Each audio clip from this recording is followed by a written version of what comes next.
यहाँ कहाँ पर है बीजेपी कार्यालय में, यहाँ पर जो आए हुए हैं हर जगह, कहाँ नहीं गए, कौन मंत्री के पास किस जगह से नहीं गए, पैसा मुंह उठा करके कहाँ कहाँ नहीं बेचारे ये भटक रहे हैं। ये एज को लेकर के इनसे बात करते हैं कि कहाँ कहाँ इतना आवेदन दिया है, किससे किससे मुलाकात हुई है और चाहते क्या है। दोस्तों देखिए, हम लोग पीजीटी के कैंडिडेट हैं। बिहार में 2011 में एस्टेट हुई थी, उसके बाद एक लंबे समय अंतराल के बाद 2022 में एस्टेट कंडक्ट कराई गई।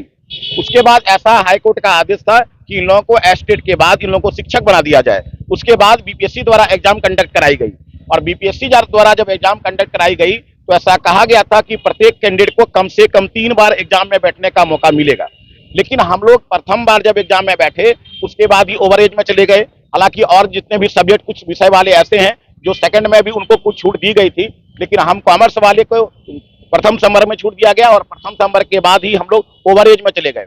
अतः मैं सरकार से बिहार सरकार के शिक्षा विभाग का ध्यान आकर्षित करना चाहता हूं कि बीपीएससी द्वारा जो 3 बार एग्जाम में बैठने की जो बात कही गई थी कम से कम उसको पूरी किया जाए और हम लोग जो ओवर एज में चले गए हैं हम लोगों को कम से कम 10 वर्ष की उम्र की छूट दिया जाए।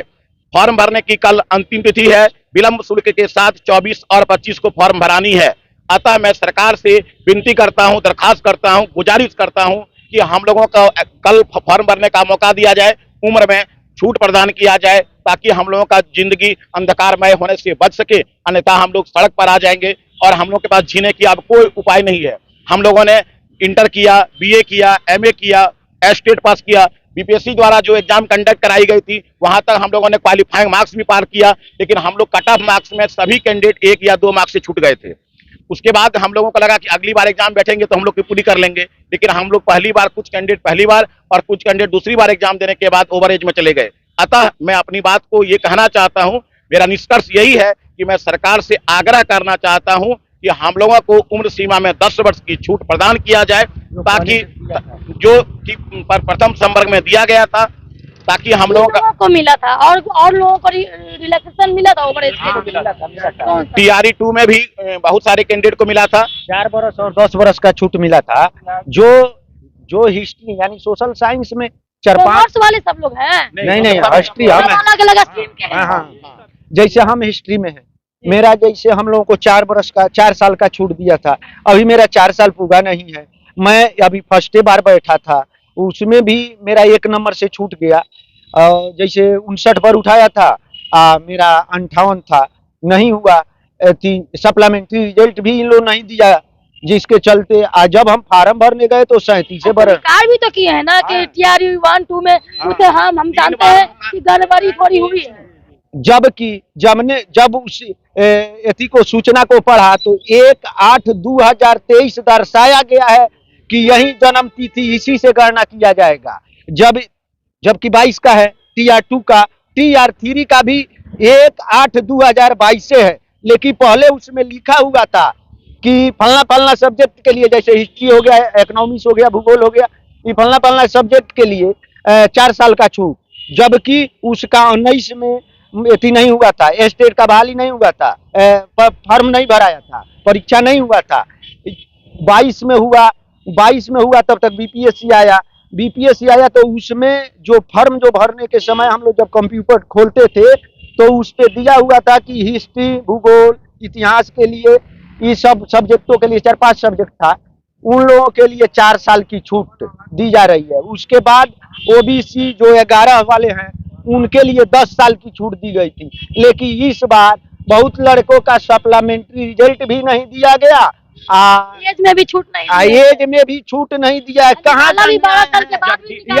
जबकि 3 बार अटेम्प्ट की बात कही गई है। या तो हम लोगों को नीतीश सरकार या तो मौत के लिए कोई गड्ढा खुनवा दे और नहीं तो हम लोगों को फार्म भरने का मौका दिया जाए।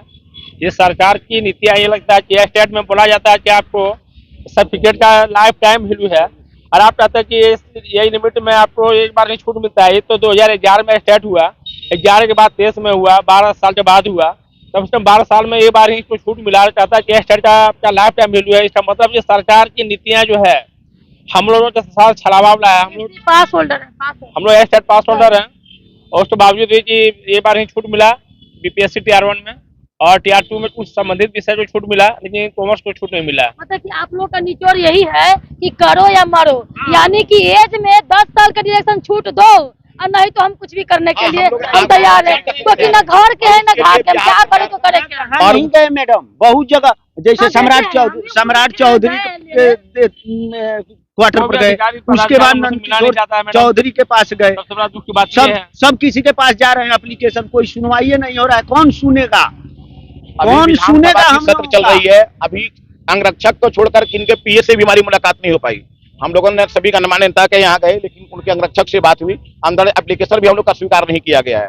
रिसीविंग कुछ नहीं मिला, नहीं, कोई रिसीविंग नहीं। एक अंगरक्षक खड़े थे, मैंने उनको दीवार की इस पार से ही एप्लीकेशन दे दिया। आता मैं लगता है कि चल जाएगा कि वो उनके पास पहुंच जाएगा या डस्टबिन में मूंगफली खाया जाएगा, भुंजा खाया जाएगा। वहीं लग रहा है, हमने सचिवालय को भी दे चुका है, 2 बार 3 बार हम लोग तो दे चुके, अभी तक तो कोई माने एथी नहीं मिला। सरकार की पारदर्शिता होनी चाहिए मैडम। हम कहते हैं स्टेट लेते हैं 12 साल के बाद और उम्र सीमा में छूट देते हैं एक बार, और दोबारा आप क्या कहते हैं कि आपका स्टेट का प्रमाण ये वैलिडिटी बराबर है, तो वैलिडिटी क्या दे रहे हैं आप हमको। सरकार से मेरा आग्रह है, निवेदन है कि यदि हम लोग को उम्र सीमा में छूट नहीं दिया जाएगा तो हमारी जिंदगी तहस नहस हो जाती है। और इस बार सरकार से आग्रह है कि हमको या तो उम्र सीमा में छूट दे। न्यायालय भी गया, न्यायालय आपके चैनल के माध्यम से, आपके चैनल के माध्यम से मैं सरकार से एक बार आग्रह करता हूं कि हम लोगों को 10 वर्ष की छूट दिया जाए, और भी समय भी नहीं है। कल यानी 23 तारीख को, लास्ट डेट है। 23 तारीख को फॉर्म भरने की अंतिम तिथि है, और विलंब शुल्क के साथ 2 दिन और है, 24 और 25।